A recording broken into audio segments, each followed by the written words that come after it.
जय मसीह की मेरे दोस्तों, आप सबको हैप्पी क्रिसमस।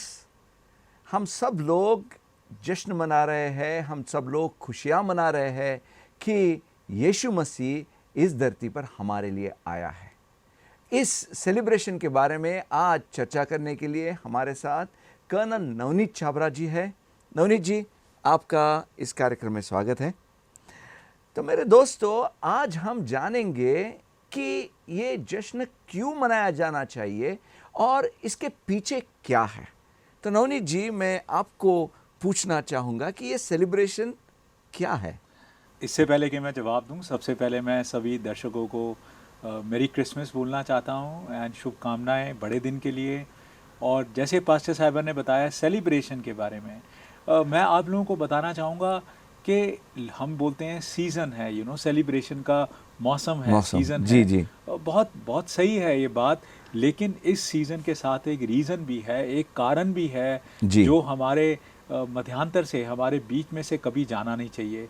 और वो कारण ये है कि क्रिसमस के समय प्रभु यीशु का जन्म हुआ। प्रभु यीशु जो एक मसीहा हैं, जिन्होंने मुझे जी। मेरे पापों से बचाया, जिन्होंने मुझे मेरे लिए रास्ता बनाया कि मैं स्वर्ग का अधिकारी या स्वर्ग के अंदर दाखिला जा सकूं। प्राप्त जी कर सकूं।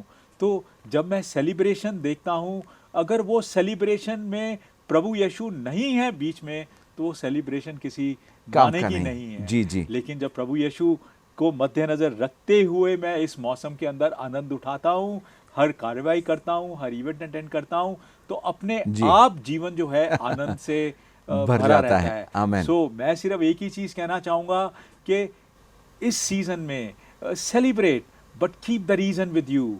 अपने आमेन। अंदर, अपने यस। जहन में उस रीज़न को कभी जाने मत दीजिए जी कि मैं अपने मसीह के आने की सेलिब्रेशन करता हूँ। आमेन।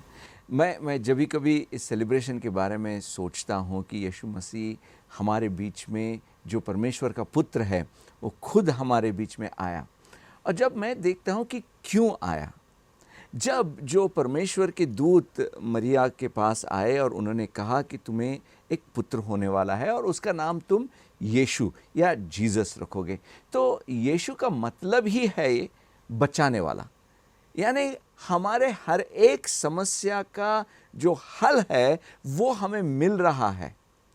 कुछ समस्याएं छोटी होती है, कुछ बड़ी रहती है, लेकिन हर एक समस्या का हल मेरे पास आया है। ये एक मुझे सेलिब्रेशन का रीज़न लगता है। आपका क्या ख्याल है? पास्टर साहब बिल्कुल ठीक बोले आप।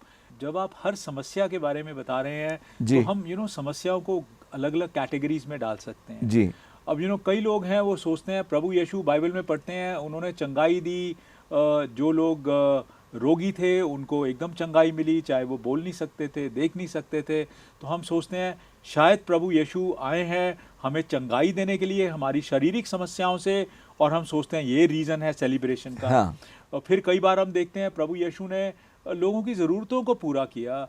लोग भूखे थे, उस समय शाम का समय था, प्रभु यीशु ने जी 2 मछली और 5 डबल रोटी लेके सबको खाना खिला खिलाया। दिया। तो हम सोचते हैं शायद हमारी शारीरिक और हमारी ज़रूरतों को पूरा करने के लिए प्रभु यीशु आए, जी तो ये एक सेलिब्रेशन का कारण है।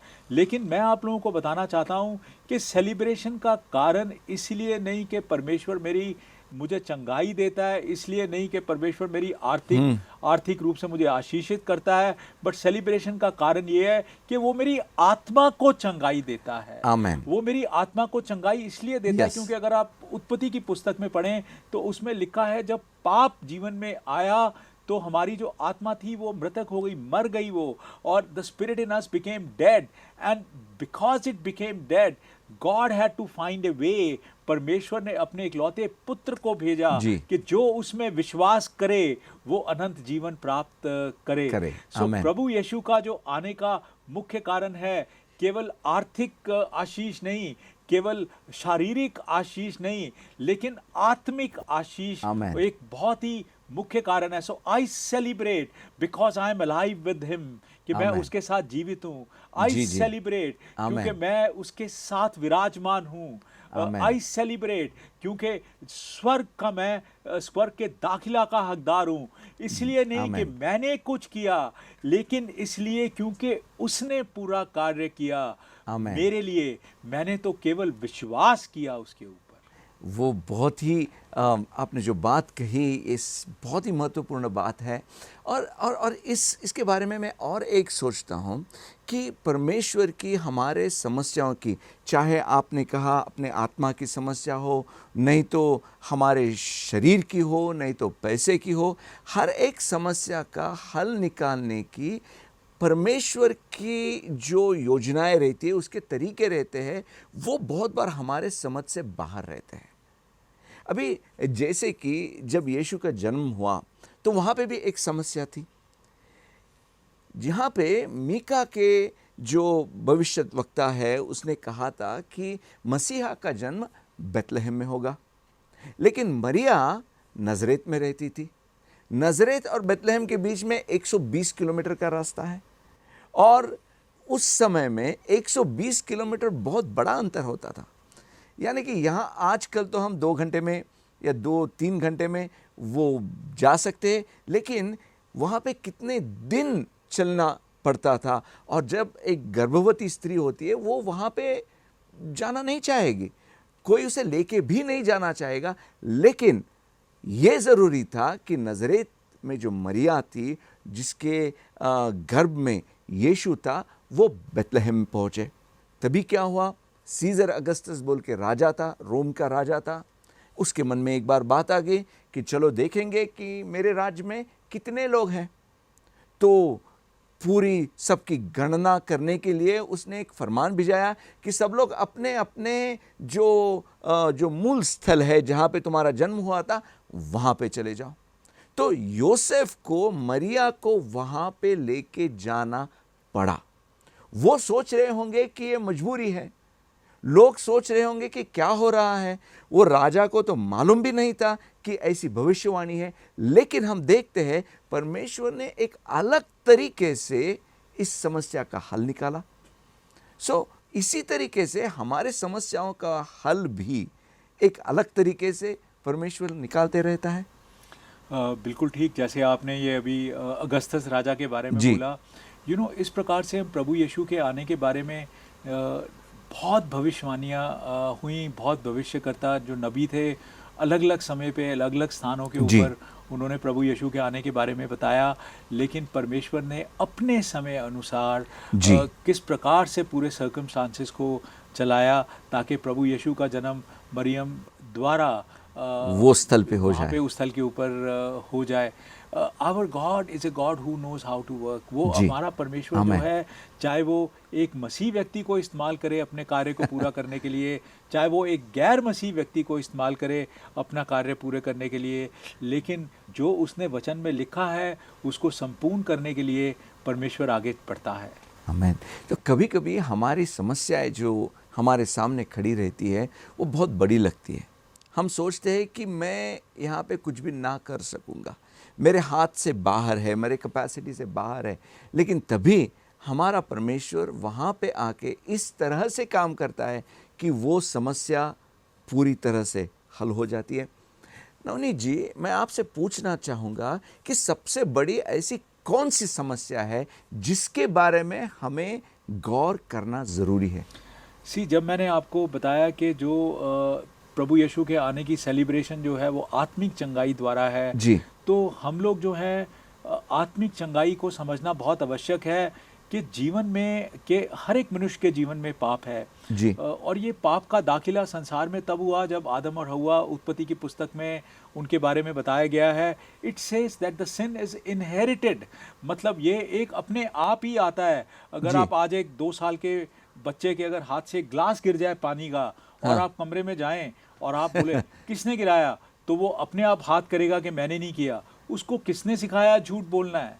उसको किसने जी। बताया कि ऐसे ये गलत हुआ है? किसी ने सिखाया नहीं, बट ये स्वाभाविक है। जी। इंसान की स्वभाव है कि वो गलत की तरफ खिंचता है। इंसान का स्वभाव है कि उसकी मन की जो लालसा है वो उसे गलत दिशा के अंदर लेकर जाती है। And this is the problem of the sin. और पौलुस लिखता है रोमियो के एपिसल में कि ऑल हैव सिन्ड, के हर एक व्यक्ति के जीवन में पाप है। अब अगर आप ध्यान से देखें, कुछ व्यक्ति हैं जो आज बोल सकते हैं मैं तो बड़ा धर्मी हूँ जी, मैं तो हर कार्य बिल्कुल व्यवस्था के अनुसार करता हूँ। जी। सुबह उठता हूँ, प्रार्थना भी करता हूँ, कलीसिया भी जाता हूँ, ये भी करता हूँ, ये भी करता हूँ, ये भी करता हूँ, मैं पापी नहीं हूँ। लेकिन पाप जो है वो तो हर एक के जीवन में है, चाहे जी। वो हमारे विचार में है, चाहे वो हमारे एटीट्यूड में है। तो अगर आप इसको ठीक प्रकार से समझें तो आपको इस प्रकार से समझ में आएगा कि एक चौड़ी नदी है, जो नदी के उस पार परमेश्वर है, इस पार हम हैं, जी। और हम इस नदी को पार करना चाहते हैं। और एक आदमी जो अच्छा जो सोचता है कि उसने बहुत अच्छे कर्म किए हैं, वो भी तैरना शुरू करता है, 800 मीटर बाद में डूब डूब जाता जाता है। है। एक आदमी जो सोचता है कि मैं तो, मेरे जीवन में तो बहुत पाप है, वो भी तैरना शुरू करता है, 50 मीटर बाद में डूब जाता है। यही पौलुस कहता है, all have sinned and all fall short of glory of God, कि हर व्यक्ति उस किनारे तक नहीं पहुंच पाएगा। जी। लेकिन तभी यूहन्ना की पत्री में परमेश्वर ने बोला, for God so loved the world. यानी कि उसका मतलब ये है कि हर कोई डूबने वाला था। बिल्कुल। अभी आप देखें नदी में जो जो जी। कोई 50 मीटर पे डूब रहा है, कोई 500 पे, कोई 700 पे, उधर तो कोई पहुंच ही नहीं पा रहा अपनी मेहनत द्वारा या अपने काम द्वारा। तो अब परमेश्वर को देखना है कि कैसे इस ब्रिज को, इस गैप को खत्म करना है। यानी कि हर कोई डूबने वाला है, कोई बचने वाला नहीं है। यही सबसे बड़ी समस्या है। और मेरे भाई और बहनों, आप सबको, हम सबको ये समझ लेना ज़रूरी है, कोई 50 मीटर, कोई 500 मीटर, कोई कितना भी जाए, लेकिन उस पार तो नहीं पहुंच सकता। हर एक को डूबना है ही। और उस समस्या का हल निकालने के लिए, जो सबसे बड़ी समस्या है, यीशु मसीह हमारे बीच में आया था। इस समस्या का हल उसने कैसा निकाला, और बहुत सारी दिलचस्प बातें एक छोटी से ब्रेक के बाद हमारे साथ लगे रहिए।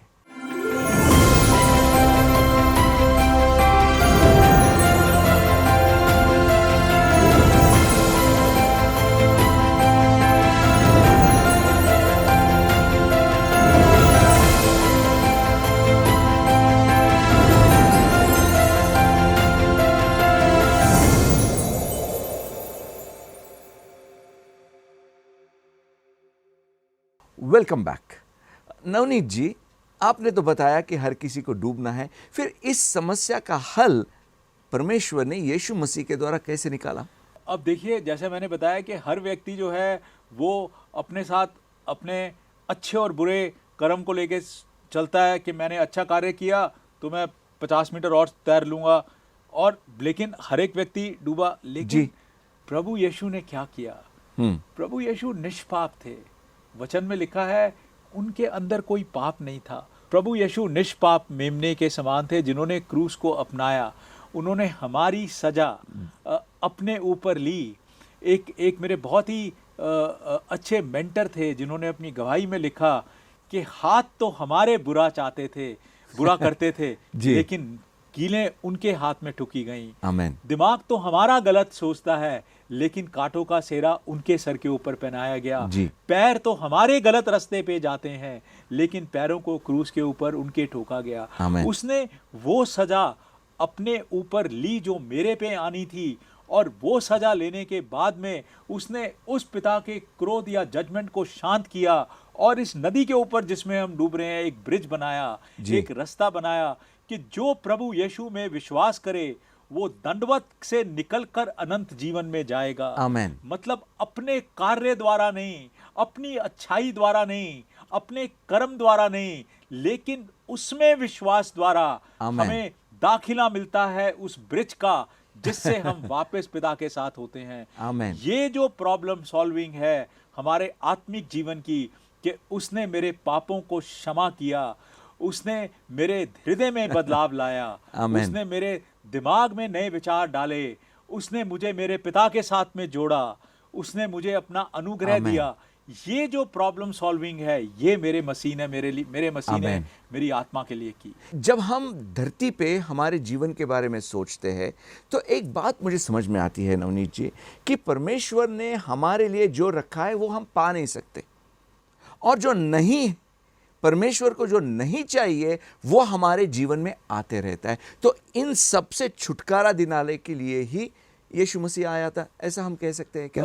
बिल्कुल ठीक बोल रहे हैं पास्टर जी। मैंने एक किताब पढ़ी थी और उस किताब के ऊपर मैं थोड़ी उसके बारे में चर्चा करना चाहूँगा। वो डेरेक प्रिंस ने किताब लिखी थी जिसका नाम था एक्सचेंज ऑन द क्रॉस। जी।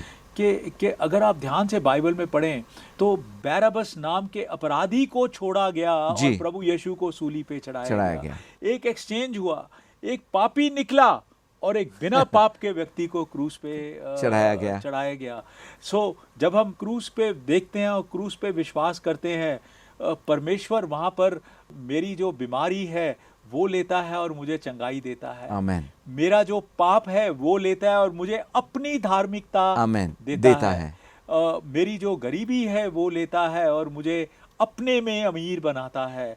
मेरे जो श्राप है वो लेता है और मुझे आशीषित करता है। आमेन। मेरी जो शर्म है वो लेता है और मुझे ढांपता है। आमेन। So my God is a God of completion. मेरा परमेश्वर जो है वो केवल एक या दो चीज नहीं, वो हर रूप से, जब मैं उसमें विश्वास करता हूँ, हर रूप से मुझे ढांपता है, हर रूप से मुझे आशीषित करना चाहता है। उसका मुख्य उद्देश्य यही है कि जिस कारण उसने मुझे अपने जीवन में अपनाया, मुझे अपना पुत्र बुलाया, कि मेरे जीवन में जो उसकी योजना है उसको किस प्रकार से संपूर्ण कर सके और पूरी कर सके। आमेन, आमेन। और नवनीत जी, जब मैं ये सेलिब्रेशन के बारे में सोचता हूँ तो और एक एंगल में मैं ये देख सकता हूँ कि ये जश्न जो है ये परमेश्वर के वचन का भी जश्न है। जो परमेश्वर के वचनों में लिखा गया था, हम देखते हैं कि यूहन्ना के पहला अध्याय में कि ये जो वचन था वो शरीरधारी हो गया, उसने शरीर धारण कर लिया, यानी कि जो भी कहा था वो वहाँ पे हुआ। तो ये जो सेलिब्रेशन है जिसको मैं मेरे मन में जब रखता हूँ तब मैं ये कॉन्फिडेंटली कह सकता हूँ कि बाइबल में जो भी कोई बातें लिखी गई थी वो ज़रूर पूरी होगी। एब्सोल्युटली। और ये एक जगह और भी वचन में लिखा है, यू नो, ऑल थिंग्स में पास अवे, मतलब हर चीज़ ऊपर नीचे हो, लेकिन जो वचन में लिखा है ना कोई उसमें से कुछ निकाल सकता है ना उसमें कुछ डाल सकता है। मैंने एक बार एक पुस्तक में पढ़ा था कि सोचिए अगर एक सुई मैंने हाथ में ली, आप यहीं पे बैठे हैं और मैं हेलीकॉप्टर से जो समुंदर में गया और वहाँ पे मैं सुई को डाल दिया और मैं आपको कहूँगा कि आप एक ही डुबकी लगा के उस सुई को ढूंढ लीजिए, वो कितना मुश्किल हो सकता है। उतना ही मुश्किल था पूरी भविष्यवाणियों को यीशु मसीह के जीवन में पूरा होना। तो ये अपने आप में एक बहुत ही बड़ा सेलिब्रेशन है, बहुत ही बड़ा सेलिब्रेशन है और बहुत ही बड़ा आश्वासन है। आमेन। आश्वासन है उन लोगों के लिए जो विश्वास, जो सुनते हैं वचन को लेकिन फिर भी उनके हृदय में अविश्वास आ जाता है जी। उनके मन में अविश्वास आता है, क्या प्रभु मसीहा है, क्या मसीहा आने वाला है, या प्रभु यीशु मसीहा है। लेकिन जो आपने बोला बिल्कुल सही बोला, कितनी ही भविष्यवाणियाँ अलग अलग व्यक्तियों ने अलग अलग समय के ऊपर दी, लेकिन परमेश्वर ने वो प्रभु यीशु के अंदर वो सारी भविष्यवाणियों को संपूर्ण किया। आमेन। He presented his own son। अब ये हमारे ऊपर है कि हम उसे मसीहा स्वीकार करें या उसे मसीहा स्वीकार ना करें। तो जब हम स्वीकार करते हैं तब हम ये भी एक डिक्लेयर करते हैं कि ऐसी कोई समस्या नहीं है जिसका हल मुझे नहीं मिल सकता। Yes, when I accept Jesus in my life, I will always say, मैं इसमें एक और चीज़ ऐड करना चाहूँगा कि एक ना बहुत ही अच्छी कहानी है। एक पानी के जहाज का कप्तान जा रहा था और सामने एक बहुत बड़ी चट्टान नजर आई उसको। उसने ना दुआ करनी शुरू कर दी सब लोगों के साथ में, हे प्रभु चट्टान हटा ले, चट्टान हटा ले, चट्टान हटा ले। प्रभु ने क्या किया, हाई टाइड दे दी कि पानी का लेवल उस चट्टान से ऊपर चला गया। चट्टान वहीं की वहीं रही लेकिन पानी का जहाज ऊपर से निकल गया। इसी प्रकार से हमारे जीवन में जब समस्या आती है, जब चैलेंजेस आते हैं और प्रभु यीशु हमारे साथ में, हमारी प्रार्थना का ढंग है प्रभु समस्या हटा ले, लेकिन प्रभु का उत्तर हो सकता है समस्या रहेगी लेकिन मेरा अनुग्रह उससे कहीं अधिक है जो तुझे उस समस्या के ऊपर से लेकर जाएगा। यूहान के पहले अध्याय और 5वें वचन में भी ऐसा ही लिखा गया है कि the light shines in the darkness and the darkness does not comprehend. यानी कि अंधेरा तो रहता है, जैसे आपने कहा चट्टान तो वहाँ है, लेकिन जब परमेश्वर की लाइट जहाँ पे आती है तो चट्टान के वहाँ पे रहते हुए भी उसके ऊपर से हमें पार करा देती है। Absolutely. जैसे हम कहते हैं ना, नैया पार करा दी। Correct. तो हमारे हर एक समस्या का जवाब यीशु मसीह में हमें मिलता है। यही सबसे बड़ा सेलिब्रेशन है। Absolutely. नवनीत जी, फिर एक और प्रश्न मैं आपसे पूछना चाहूँगा कि हम गुड न्यूज़ या शुभ संदेश कहते हैं, तो यहाँ पे सेलिब्रेशन में क्या शुभ संदेश आप दे सकते हैं? सबसे पहले तो ये टीवी चैनल का नाम ही शुभ संदेश है जी। मैं अभी ध्यान में मेरा आया, and I want to compliment them also on this Christmas and the complete team here for that. शुभ संदेश जब हम बोलते हैं या good news, what is so good about it? सबसे चीज़ जो ये है, जो मैंने आपको समझाई, कि मैं अपने सामर्थ्य में, मैं अगर चाहूँ कि मैं हर व्यवस्था का पालन करूँ, मैं हर चीज़ बिल्कुल किताब अनुसार चलूँ, मैं नहीं कर सकता हूँ जी। इसलिए परमेश्वर ने एफिसियों की पत्री में पौलुस लिखता है, it is not by works, आप Yes. अपने कर्म द्वारा नहीं, लेकिन प्रभु के अनुग्रह द्वारा बचाए गए हैं। आमेन। द गुड न्यूज़ इज के जो प्रभु ने हमें उद्धार दिया, वो इसलिए नहीं दिया कि हम डिजर्व करते हैं, बट उसने हमें फ्री गिफ्ट दी। उसका आमेन। उद्धार जो है वो बिना किसी दाम के है, जो हमें चुकाना है। आमेन। वो दाम उसने चुकाया हमारे लिए। It is a good news, क्योंकि उसके विश्वास द्वारा हमें अपने पापों से क्षमा मिलती है। आमेन। It is a good news कि ना केवल वो पापों से क्षमा देता है, पर वो हमारे हृदय और हमारे दिमाग में भी परिवर्तन लाता है। आमेन। It is a good news that वो हमेशा मुझे बदल रहा है। आमेन। मेरे आसपास पवित्र आत्मा काम कर कर, मेरे जीवन में काम कर कर मेरे हृदय में बदलाव ला रही है।